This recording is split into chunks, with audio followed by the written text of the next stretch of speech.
Hello guys, welcome back to my channel. My name is Maryam. If this is your first time here, I love reading. I'm an avid reader. I love hard copy books. I love audiobooks. I do tend to favor hard copy books though, just because of the stillness it brings to you when you kind of sit down instead of just listening to the book as you're hurrying and going.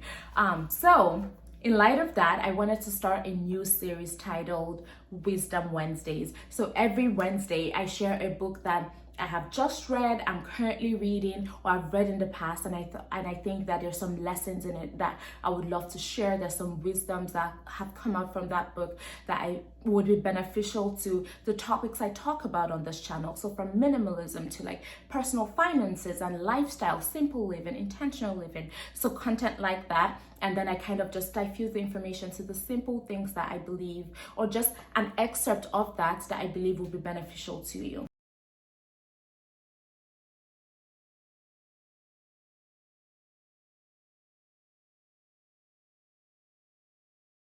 Today we're going to be we're going to be talking about 10 ways to save money based off of the book How to Retire with Enough Money and How to Know What is Enough by Teresa Ghilarducci. I'm sorry if I butchered your name. You're probably not watching this, but I'm sorry if I butchered your name. So she's an economist, she's an American. So this book, I really enjoyed this book. A lot of the advice and, the retirement accounts and all of the social security, it's very Canadian. It's very American focused because she is American, but some of the principles still transfer. I don't agree with everything in the book, but I really like the 10 ways she mentioned to save money.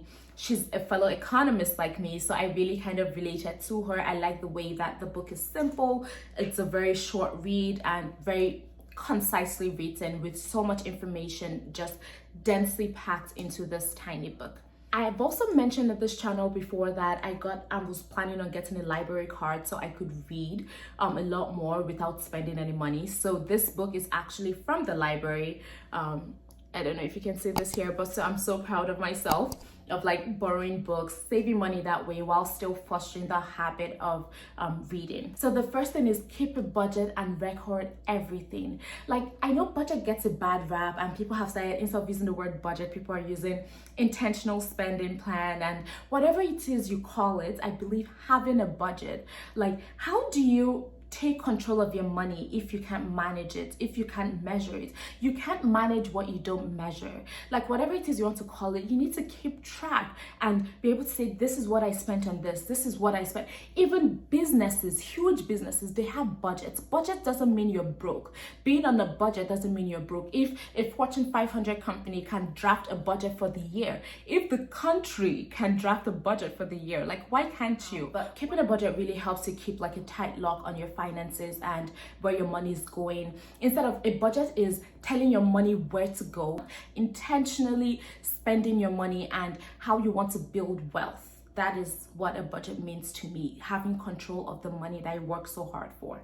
She also mentions a research that said people spend 15% less when they keep a budget. Just that awareness of where your money goes, it's enough to kind of jolt you back to reality of how much you're spending in certain categories. People usually tend to underestimate how much they spend, and then they make their first budget and they're kind of wowed by just how much they've been spending on food or on takeout and stuff like that. So just being able to track your money would kind of make all the difference for you. Don't carry a balance on your credit card. When you carry a balance on your credit card month after month, you're being charged interest. She also mentions having a debit card with a credit card function. So each month, you have a balance, but you have to pay off the balance to be able to use it again. I've never used that. I don't know what kind of card that is, but maybe that's something you can check out. Watch less television. This is more, it has to do with ads. A lot of ads are being thrown at you.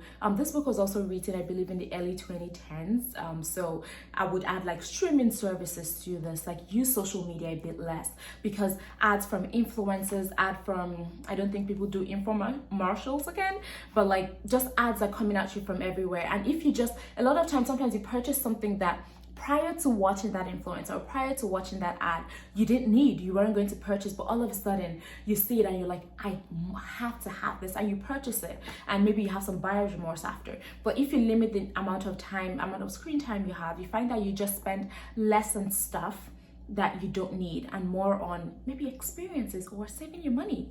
That's a plan. The second part to this that she mentioned about watching less television is the kind of movies on television. Like, rich characters are often like over exaggerated, and it gives you this life of, sometimes you see like an average family, but they have all these things, and you're like, how does the father work in this job and the mom work in this job, and you're able to afford so much? And I work like similar jobs, I work a better job, and I'm not able to afford it. But like, it's not real life.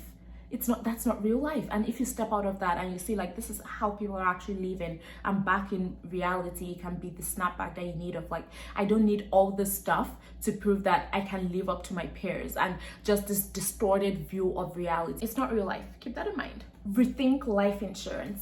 Life insurance isn't for everybody. If you don't have, this is the way I think of life insurance, if you don't have anyone actively depending on your income to survive, you don't need life insurance. If you're a parent and you have kids depending on your income to survive, you need life insurance. If you're a husband or your wife and the other spouse stays at home and they depend on your income to survive, you need life insurance. Or if they make significantly less than you need life insurance. Like, she really emphasizes on like, if you don't need it, don't get it. It's unnecessary. I feel like sometimes people make a very blanket statement about life insurance of like, everybody should have life insurance. It's not for everybody. If you don't have anybody depending on your income, you absolutely do not need it. And the other part of it is also term life insurance versus whole life insurance. There's a difference there. Like, speak to a financial advisor. This is not financial advice, but like, there's a difference that you don't need whole life insurance. Term life insurance, that's what you're going for, and that's what she recommends. Speaking of insurance, raise the deductible on every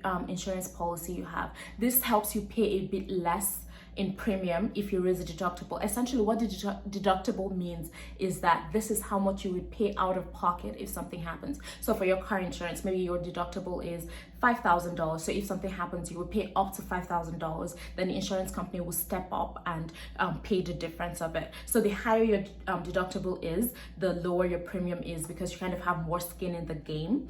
This is also where I believe like an emergency fund comes into place. If you do have an emergency fund and something like that happens, you're able to better cover accidents, incidents, whatever it is, and then pay the insurance company would pay the difference, and you don't feel much of a pinch in your everyday budget. If you're enjoying the video so far, don't forget to give me a big thumbs up. Let me know what you think down in the comment section. Look forward to the question of the video. It's coming soon.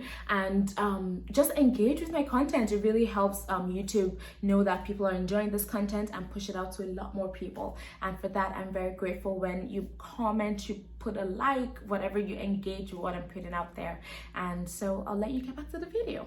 She also mentions to never buy a protection policy for an appliance, so like a warranty or like an extra warranty for your appliances that are built to last. I do believe when she wrote this book, perhaps they were built to last, but now they're not. But I think it's being really cautious about what you put like an extra warranty on, and just the kind of person and how you use your appliances. So if you buy something, a printer of, for instance, maybe $50, I'm not sure how much printers are now, and you know that, and then they're selling you a warranty of $10, but you know that if this printer breaks down or something, I'm just going to get another one, like it doesn't really matter, or I'll just get something off of Facebook Marketplace, or like I would do without, then perhaps don't get it. But when you're spending like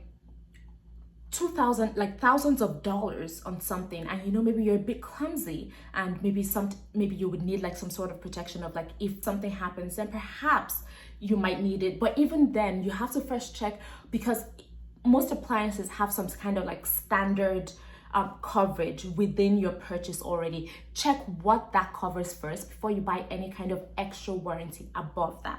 As soon as you buy a car, start saving for the next one. Cars usually, depend on the car you purchase, they usually have a time that they run for, and if it's a used one, you can see like, okay, this is the number of kilometers it has, it probably lasts like this many more kilometers, you know how much you drive. And when you start saving for your next one, when the time comes, you're able to just like shell out cash for that. She also made sure to emphasize that she's talking about a used car. She believes there's absolutely no need to buy a new car, and then she referenced the United States, where there are a lot of used cars already, and you could purchase a car at a significant discount. I agree with that. I don't have a vehicle, but whenever I do buy a vehicle, it's going to be a used vehicle. Up until I know I can stomach the depreciation that happens from when you buy a new vehicle, I'm not going to purchase it. Like, can my net worth handle taking a hit of $10,000 within the first year or something that I buy a new vehicle? Probably not at the moment, so I'm not going to do that. But maybe when it can, that will be something that I can reconsider. She mentioned that during the recession, people would still eat out occasionally, but then they just they trim it out, like they trim out the fat. So you're not getting desserts, you're not getting appetizers, you're not getting drinks. So like she was like, try that. Personally, I'm a big fan of like not getting drinks when I go out when I go to a restaurant, because if it's a tea, like I love drinking tea with my meals, but I've just found that it's not really worth it for someone to give me a cup of hot water, a tea bag that barely cost anything, and charge me like over $4 for that. So just not my cup of tea, and alcohol is crazy expensive outside. So I will not be doing that. Take care of your health. Eat your vegetables, do your exercise. You should also remember that insurance doesn't cover everything, so beware of that and take care of your body. And 10, finally, last but not the least, she says, don't hold a mortgage longer than you have to. She recommends getting a 7 to 15 year mortgage as opposed to like a 30-year mortgage. And I see the sense in being free from a mortgage, being free from every payment. Your housing is most likely the biggest line item on your budget. So the faster you can get rid of it, the more it kind of frees room in your budget. It increases the margin you have to do things that you love, to save up for your future, save up for your kids' future. And I think there's a lot of wisdom in that. I don't have a mortgage myself, but by God's grace, when I do get a place of my own, I would work towards paying it as fast as I can. She does advise against like the standard 30-year mortgages, because most people that do get 30-year mortgages, they mostly pay it within 30 years. But some people also do the 30-year mortgages just so they can have a lot more breathing room in their margin and more cash flow month to month, and then each month they just put extra towards the principal, having a bit more intensity within those early years where you're paying more towards interest as opposed to towards the principal would really drive that payoff date a lot sooner.